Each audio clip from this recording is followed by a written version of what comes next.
오늘은 영화 킬빌에 대한 이야기를 해보려고 해. 영화를 보지 않았더라도 재밌겠지만 좀 더 재밌게 보기 위해서는 요 위에 띄워놓은 영상을 보고 오면 좋을 것 같아.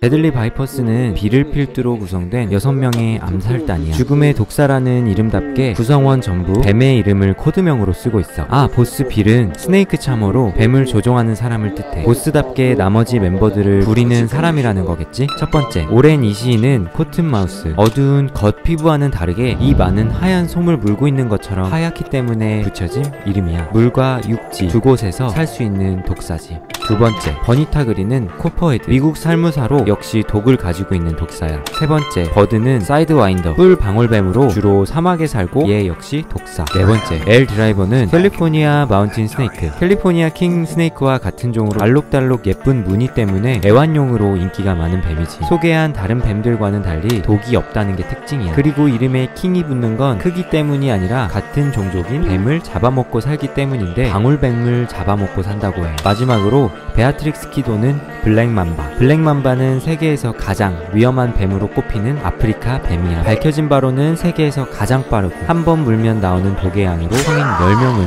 죽일 수 있다고 해. 뱀이 가지고 있는 특성들이 캐릭터를 대표하고 있는 것 같지? 근데 아이러니하게도 엘 드라이버는 베아트릭스의 스승도 그렇고 버드도 그렇고 독을 이용해서 죽였어. 엘 드라이버는 다른 멤버들과는 조금 다른 게 사람을 죽이면서도 양심의 가책이 전혀 없어. 그냥 죽이기 위해 사는 여자야. 왜 그렇게 됐을까 생각해보면 엘은 다른 멤버들에게, 특히 베아트릭스 키도에게 열등감을 가지고 있었던 것 같아. 독사와 같은 면모를 가지고 있는 다른 멤버들에 비해 자신은 독이라 할 만한 무기가 없다고 느낀 거지. 그래서 오히려 자신에게는 없는 열등 요소인 독을 무기로 이용한 게 아닐까 싶은 생각이 들었어.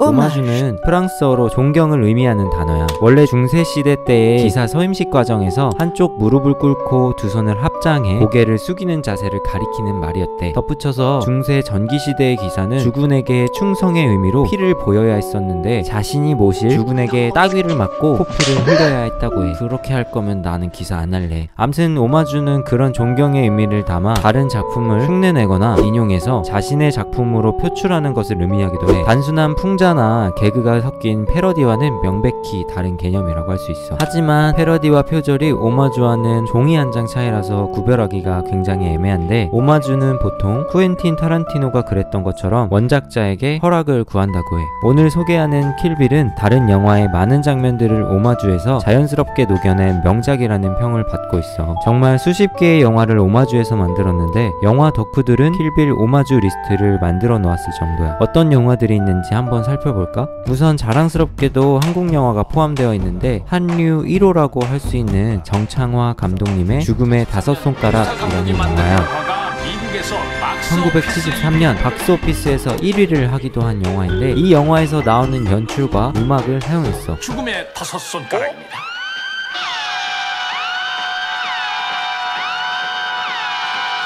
이 독특한 음악과 카메라 기법,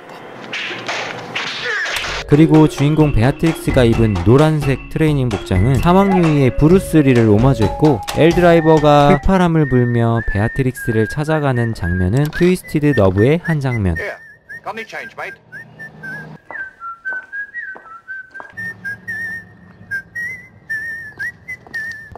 오렌 이시 캐릭터는 일본 영화 수라유키 히메의 캐릭터를 많이 참고했고, 또 베아트릭스와의 결투 장면은 거의 똑같이 연출이 되었어.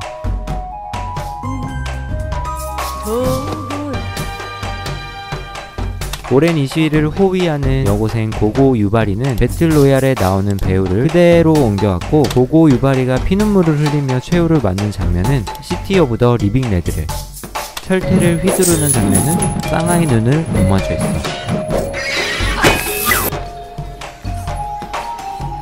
주인공의 결혼 장면은 영화 수색자, 영화의 첫 장면인 베아트릭스가 총 맞는 장면은 석양의 무법자, 또 암전된 술집에서 결투하는 씬은 사무라이 픽션, 발가락을 움찔움찔하는 씬은 알프레도 히치콕의 브레이크다운이라는 시리즈물에서 오마주했어.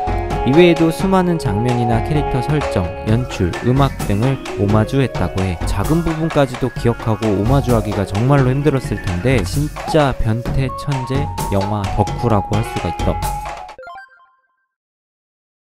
쿠엔틴 타란티노 감독은 어릴 때부터 TV에서 틀어주는 영화를 보는 걸 광적으로 좋아했었대. 엄마도 엄청난 영화광이라 늘 엄마를 따라서 영화관을 드나들었고, 영화관에 혼자서 갈 수 있는 나이가 되고 나서는 새로운 영화가 나올 때마다 보고 다 봤으면 본 걸 또 보고는 했대. 성인이 되어서는 한 비디오 가게에서 점원으로 일하면서 하루 종일 비디오를 돌려봤대. 타란티노한테는 일터가 완전 천국이었겠지. 암튼 그때 많이 본 영화가 그에게 많은 영향을 끼쳤던 6, 70년대 B급 액션 영화와 일본, 홍콩, 서부 우연물이었대. 영화를 하도 많이 보다 보니까 손님들에게도 영화 추천을 맛깔나게 해줬었는데, 어느 비디오에 가보니 어떤 오타쿠 새끼가 영화를 엄청 잘 알고 추천해주더라 라는 소문이 헐리우드에까지 쫙 퍼지게 되면서 영화판에 제대로 진출하게 되었다고 하더라고.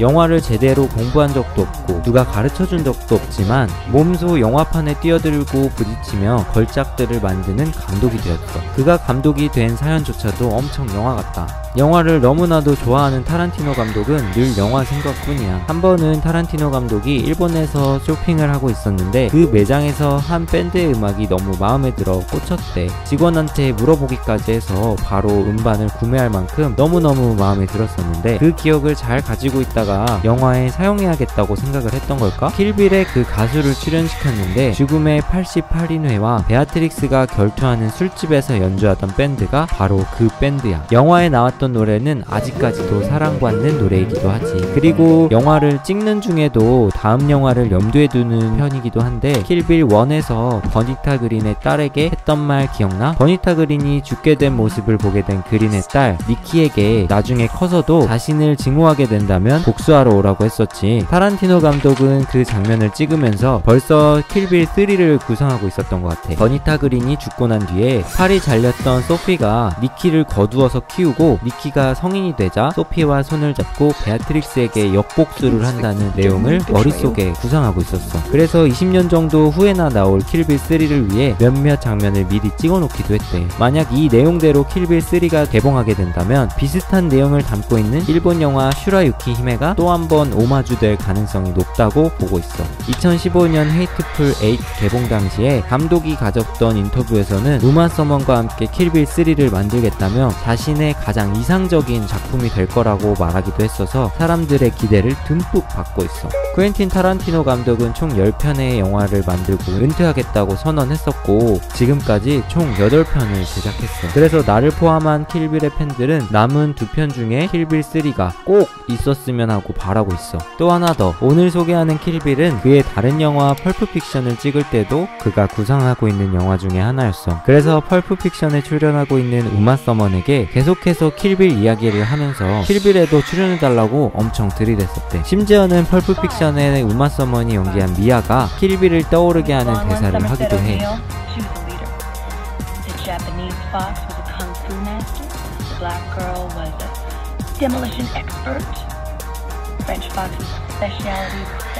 끝내 우마 서먼이 킬빌에 함께하기로 하고 베아트릭스라는 캐릭터를 구상하면서 많은 의견을 제시했고, 영화에도 상당 부분 반영되었어. 대표적으로 영화의 첫 장면은 우마 서먼의 의도가 가장 많이 반영된 장면이라고 해. 그래서 영화 마지막에는 더 Q&U라는 로고가 올라가는데 쿠엔틴 타란티노와 우마 서먼을 뜻하지.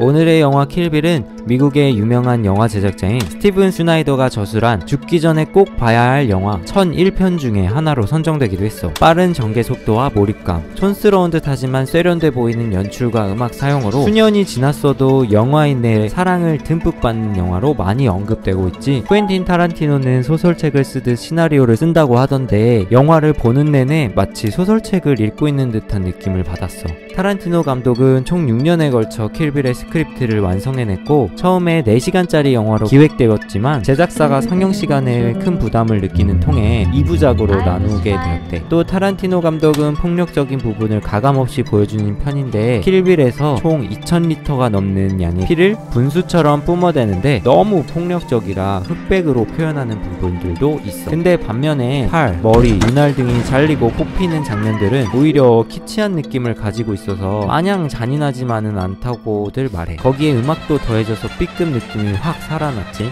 나는 한국 예능을 너무 많이 봐서 그런가 그 음악들을 들으면 자꾸 B급을 넘어서 C급처럼 느껴질 때도 있었어. 그리고 이건 여담인데 킬빌에서 빌을 연기한 데이빗 캐러디는 2009년에 태국의 한 호텔에서 목을 매서 고인이 되었었어. 그래서 자살이냐 타살이냐를 두고 논쟁을 펼치기도 했었고 유족은 FBI에 재조사를 요구하기도 했어. 근데 그렇게 밝혀진 그의 사인은 자기색정사. 자기색정사는 바로 기구나 장비를 이용해서 지나친 자위행위로 인해 사망한 거라고 해. 멋진 포스를 뿜뿜하던 배우였는데 우스꽝스러운 죽음을 맞이했지 뭐야. 사인이 어찌되었건 참 안타까운 죽음이지 고인의 명복을 빕니다. 영화를 좋아하던 소녀는 영화를 만들게 되었고 그가 만든 영화들은 자신의 인생을 함께 해주었던 작품들에 대한 존경이었어. 그리고 지금은 많은 영화인들에게 존경을 받는 감독이 되었지. 자신이 좋아하는 일을 쭉 따라서 올라가다 보면 언젠간 꿈에 닿아 있겠지? 그런 의미에서 너는 뭘 좋아하니?